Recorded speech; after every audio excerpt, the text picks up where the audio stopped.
Le fait social selon Émile Durkheim, issu de son ouvrage Les règles de la méthode sociologique, la référence exacte est la suivante, Durkheim, E. 2001, Les règles de la méthode sociologique. Numilogue, ouvrage original publié en 1895, page 50-73. Qu'est-ce qu'un fait social? Selon Émile Durkheim dans son ouvrage Les règles de la méthode sociologique. Avant de chercher quelle est la méthode qui convient à l'étude des faits sociaux, il importe de savoir quels sont les faits que l'on appelle ainsi. La question est d'autant plus nécessaire que l'on se sert de cette qualification sans beaucoup de précision. On l'emploie couramment pour désigner à peu près tous les phénomènes qui se passent à l'intérieur de la société, pour peu qu'ils présentent, avec une certaine généralité, quelque intérêt social. Mais à ce compte, il n'y a, pour ainsi dire, pas d'événements humains qui ne puissent être appelés sociaux. Chaque individu boit, dort, mange, raisonne, et la société a tout intérêt à ce que ces fonctions s'exercent régulièrement. Si donc ces faits étaient sociaux, la sociologie n'aurait pas d'objet qui lui fût propre, et son domaine se confondrait avec celui de la biologie et de la psychologie. Mais en réalité, il y a dans toute société un groupe déterminé de phénomènes qui se distinguent par des caractères tranchés de ceux qu'étudient les autres sciences de la nature. Quand je m'acquitte de ma tâche de frère, d'époux ou de citoyen, quand j'exécute les engagements que j'ai contractés, je remplis des devoirs qui sont définis, en dehors de moi et de mes actes, dans le droit et dans les mœurs. Alors même qu'ils sont d'accord avec mes sentiments propres et que j'en sens intérieurement la réalité, celle-ci ne laisse pas d'être objective, car ce n'est pas moi qui les ai faits, mais je les ai reçus par l'éducation. Que de fois d'ailleurs, il arrive que nous ignorons le détail des obligations qui nous incombent et que, pour les connaître, il nous faut consulter le Code et ses interprètes autorisés. De même, les croyances et les pratiques de sa vie religieuse, le fidèle les a trouvées toutes faites en naissant. Si elles existaient avant lui, c'est qu'elles existent en dehors de lui. Le système de signes dont je me sers pour exprimer ma pensée, le système de monnaie que j'emploie pour payer mes dettes, les instruments de crédit que j'utilise dans mes relations commerciales, les pratiques suivies dans ma profession, etc., fonctionnent indépendamment des usages que j'en fais. Comprennent les uns après les autres tous les membres dont est composée la société, ce qui précède pourrait être répété à propos de chacun d'eux. Voilà donc des manières d'agir, de penser et de sentir qui présentent cette remarquable propriété qu'elles existent en dehors des consciences individuelles.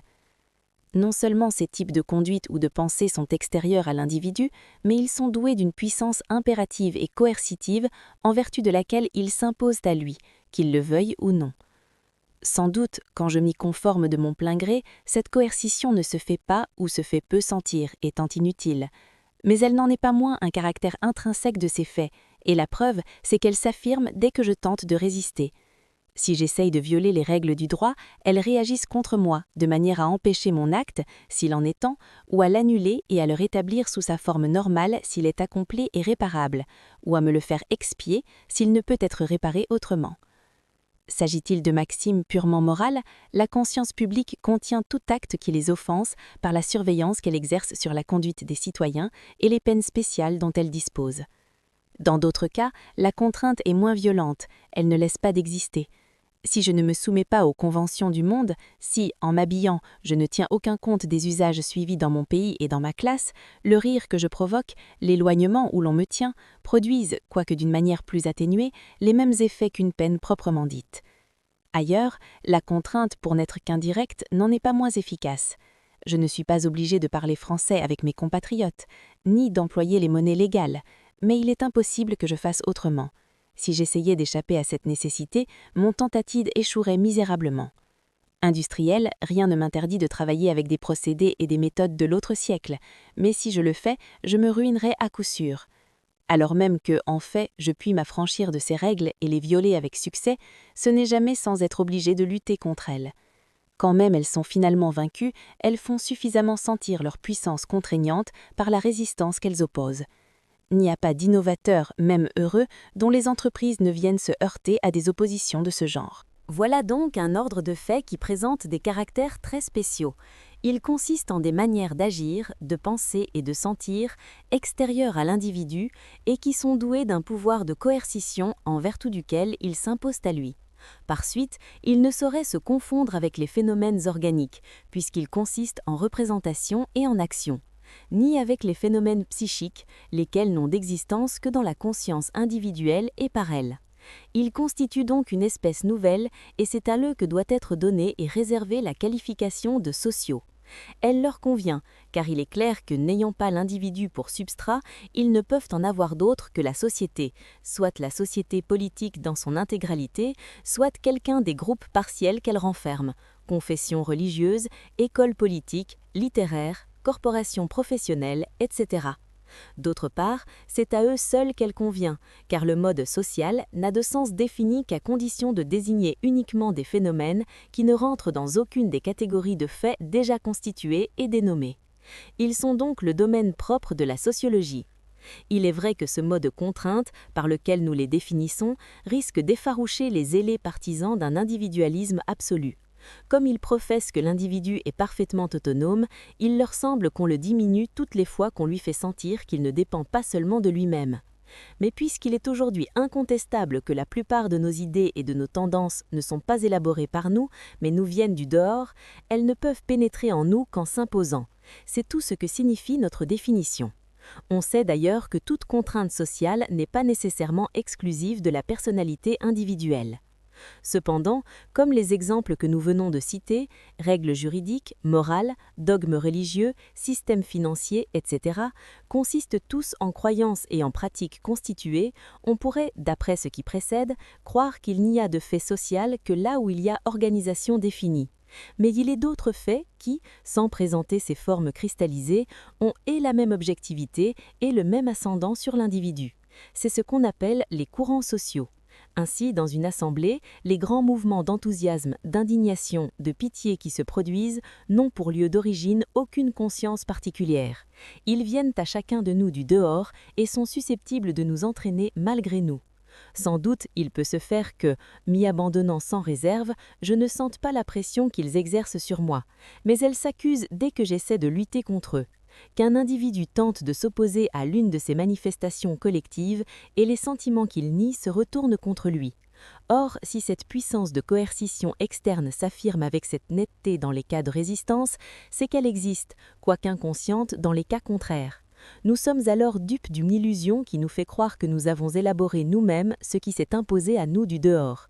Mais si la complaisance avec laquelle nous nous y laissons aller masque la poussée subie, elle ne la supprime pas. C'est ainsi que l'air ne laisse d'être pesant, quoique nous n'en sentions plus le poids.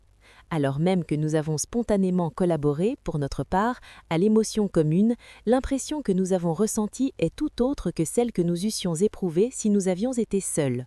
Aussi, une fois que l'Assemblée s'est séparée, que ses influences sociales ont cessé d'agir sur nous et que nous nous retrouvons seuls avec nous-mêmes, les sentiments par lesquels nous avons passé nous font l'effet de quelque chose d'étranger où nous ne nous reconnaissons plus. Nous nous apercevons alors que nous les avions subis beaucoup plus que nous ne les avions faits.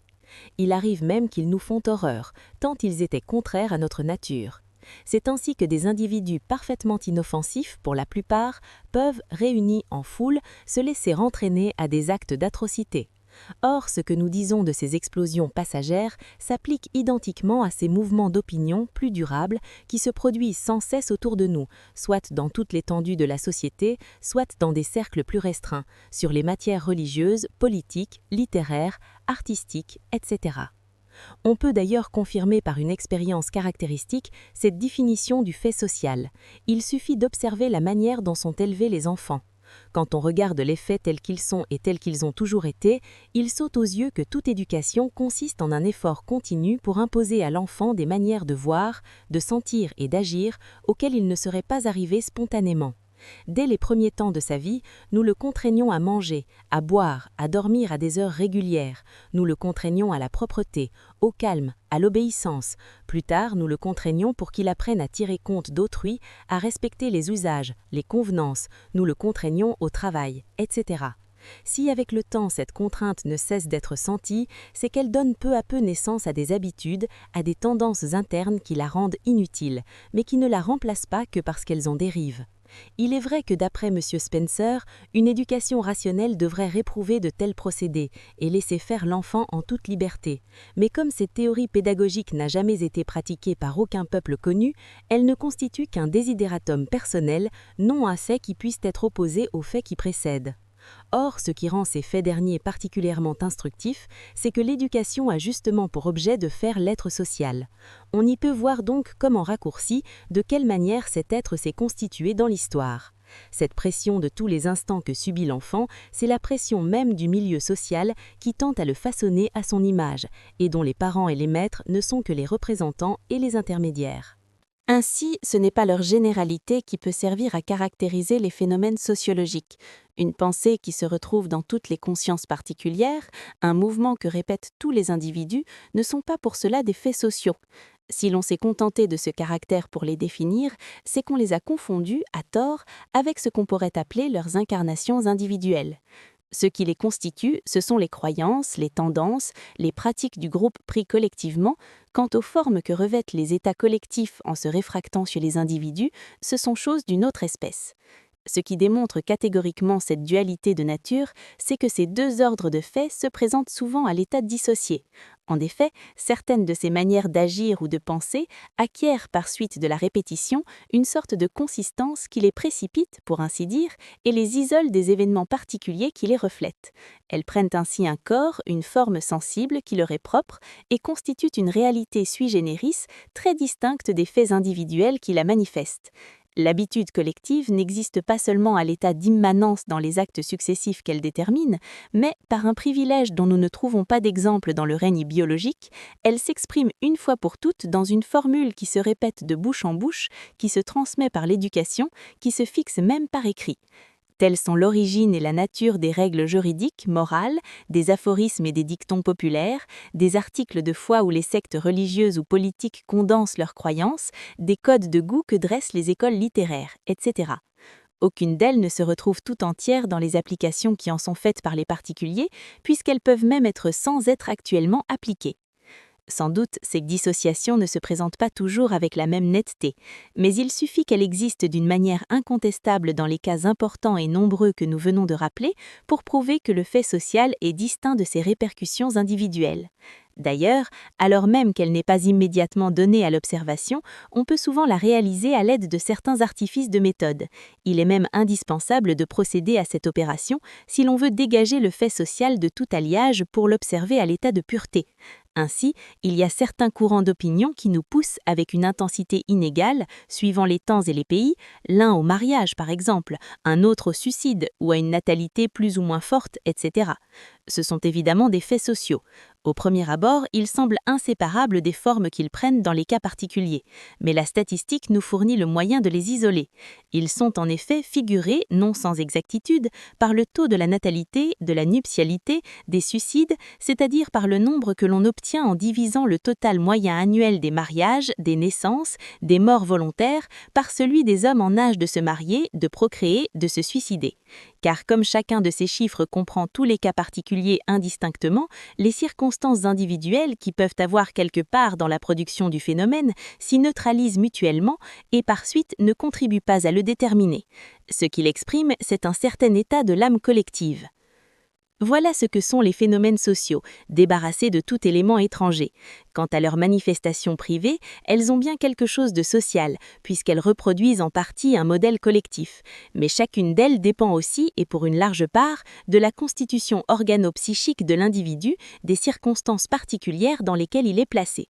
Elles ne sont donc pas des phénomènes proprement sociologiques, elles tiennent à la fois aux deux règnes, on pourrait les appeler socio-psychiques.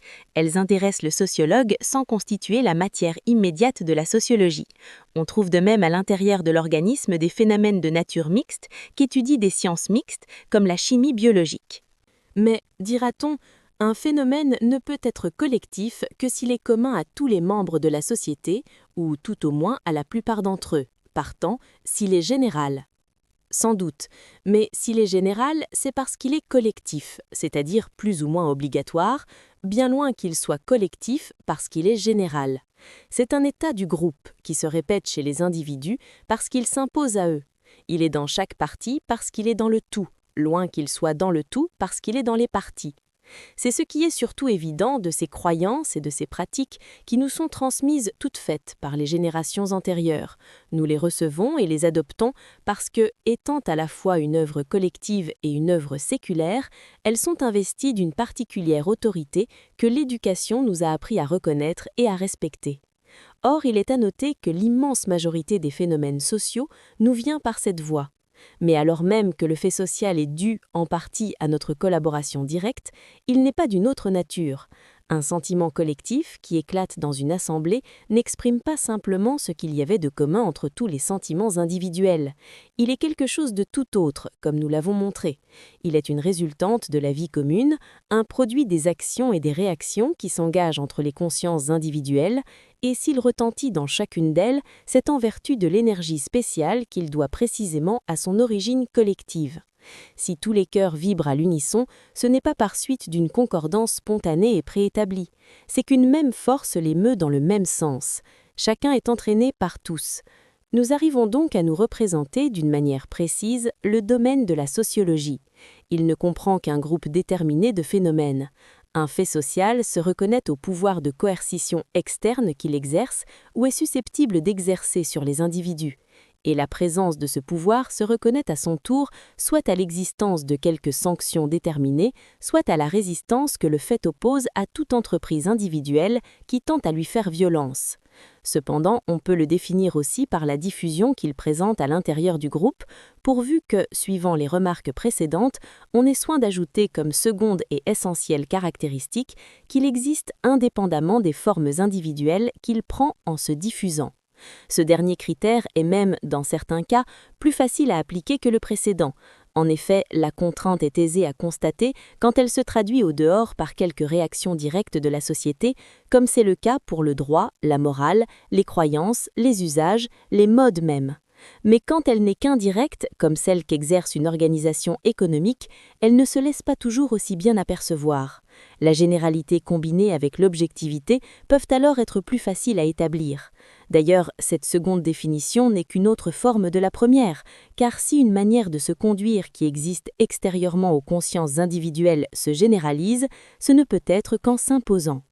Cependant, on pourrait se demander si cette définition est complète. En effet, les faits qui nous ont fourni la base sont tous des manières de faire. Ils sont d'ordre physiologique. Or, il y a aussi des manières d'être collectives, c'est-à-dire des faits sociaux d'ordre anatomique ou morphologique. La sociologie ne peut se désintéresser de ce qui concerne le substrat de la vie collective.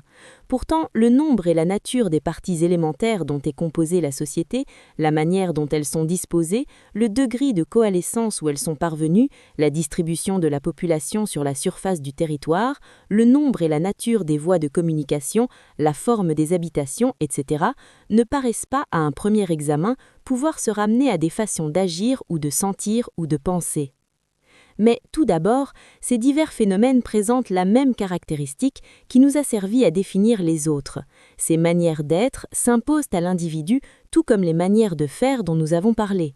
En effet, quand on veut connaître la façon dont une société est divisée politiquement, dont ces divisions sont composées, la fusion plus ou moins complète qui existe entre elles, ce n'est pas à l'aide d'une inspection matérielle et par des observations géographiques qu'on y peut parvenir, car ces divisions sont morales alors même qu'elles ont quelques bases dans la nature physique. C'est seulement à travers le droit public qu'il est possible d'étudier cette organisation, car c'est ce droit qui la détermine, tout comme il détermine nos relations domestiques et civiques. Elle n'est donc pas moins obligatoire. Si la population se presse dans nos villes au lieu de se disperser dans les campagnes, c'est qu'il y a un courant d'opinion, une poussée collective qui impose aux individus cette concentration. Nous ne pouvons pas plus choisir la forme de nos maisons que celle de nos vêtements. Du moins, l'une est obligatoire dans la même mesure que l'autre. Les voies de communication déterminent d'une manière impérieuse le sens dans lequel se font les migrations intérieures et les échanges, et même l'intensité de ces échanges et de ces migrations, etc. Par conséquent, il y aurait tout au plus lieu d'ajouter à la liste des phénomènes que nous avons énumérés comme présentant le signe distinctif du fait social, une catégorie de plus.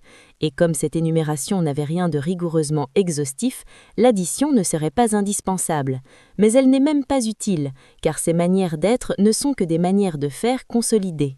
La structure politique d'une société n'est que la manière dont les différents segments qui la composent ont pris l'habitude de vivre les uns avec les autres. Si leurs rapports sont traditionnellement étroits, les segments tendent à se confondre, à se distinguer dans le cas contraire. Le type d'habitation qui s'impose à nous n'est que la manière dont tout le monde autour de nous, et en partie les générations antérieures, se sont accoutumés à construire les maisons.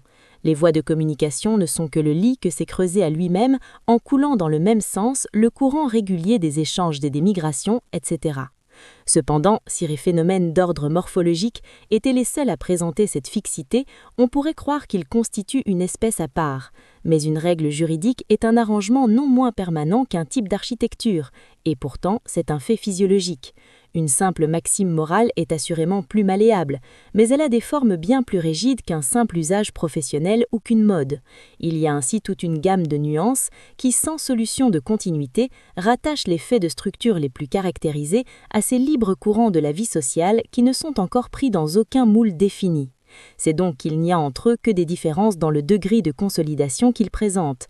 Les uns et les autres ne sont que de la vie plus ou moins cristallisée. Cependant, il peut y avoir intérêt à réserver le nom de morphologique aux faits sociaux qui concernent le substrat social, mais à condition de ne pas perdre de vue qu'ils sont de même nature que les autres. Notre définition comprendra tout le domaine si nous disons « est fait social toute manière de faire, fixée ou non, susceptible d'exercer sur l'individu une contrainte extérieure », ou bien encore qui est général dans l'étendue d'une société donnée tout en ayant une existence propre indépendante de ses manifestations individuelles. Mais tout d'abord, ces divers phénomènes présentent la même caractéristique qui nous a servi à définir les autres. Ces manières d'être s'imposent à l'individu, tout comme les manières de faire dont nous avons parlé. En effet, quand on veut connaître la façon dont une société est divisée politiquement, dont ces divisions sont composées, la fusion plus ou moins complète qui existe entre elles, ce n'est pas à l'aide d'une inspection matérielle et par des observations géographiques qu'on y peut parvenir, car ces divisions sont morales alors même qu'elles ont quelques bases dans la nature physique. C'est seulement à travers le droit public qu'il est possible d'étudier cette organisation, car c'est ce droit qui la détermine, tout comme il détermine nos relations domestiques et civiques. Elle n'est donc pas moins obligatoire. Si la population se presse dans nos villes au lieu de se disperser dans les campagnes, c'est qu'il y a un courant d'opinion, une poussée collective qui impose aux individus cette concentration. Nous ne pouvons pas plus choisir la forme de nos maisons que celle de nos vêtements. Du moins, l'une est obligatoire dans la même mesure que l'autre. Les voies de communication déterminent d'une manière impérieuse le sens dans lequel se font les migrations intérieures et les échanges, et même l'intensité de ces échanges et de ces migrations, etc. Par conséquent, il y aurait tout au plus lieu d'ajouter à la liste des phénomènes que nous avons énumérés comme présentant le signe distinctif du fait social, une catégorie de plus. Et comme cette énumération n'avait rien de rigoureusement exhaustif, l'addition ne serait pas indispensable. Mais elle n'est même pas utile, car ces manières d'être ne sont que des manières de faire consolidées. La structure politique d'une société n'est que la manière dont les différents segments qui la composent ont pris l'habitude de vivre les uns avec les autres.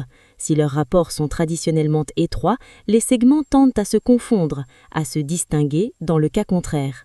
Le type d'habitation qui s'impose à nous n'est que la manière dont tout le monde autour de nous, et en partie les générations antérieures, se sont accoutumés à construire les maisons. Les voies de communication ne sont que le lit que s'est creusé à lui-même en coulant dans le même sens le courant régulier des échanges et des migrations, etc. Cependant, si les phénomènes d'ordre morphologique étaient les seuls à présenter cette fixité, on pourrait croire qu'ils constituent une espèce à part. Mais une règle juridique est un arrangement non moins permanent qu'un type d'architecture, et pourtant c'est un fait physiologique.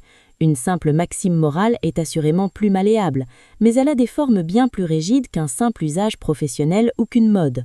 Il y a ainsi toute une gamme de nuances qui, sans solution de continuité, rattachent les faits de structure les plus caractérisés à ces libres courants de la vie sociale qui ne sont encore pris dans aucun moule défini. C'est donc qu'il n'y a entre eux que des différences dans le degré de consolidation qu'ils présentent. Les uns et les autres ne sont que de la vie plus ou moins cristallisée. Cependant, il peut y avoir intérêt à réserver le nom de morphologique aux faits sociaux qui concernent le substrat social, mais à condition de ne pas perdre de vue qu'ils sont de même nature que les autres. Notre définition comprendra tout le domaine si nous disons est fait social, toute manière de faire, fixée ou non, susceptible d'exercer sur l'individu une contrainte extérieure, ou bien encore qui est générale dans l'étendue d'une société donnée tout en ayant une existence propre indépendante de ses manifestations individuelles.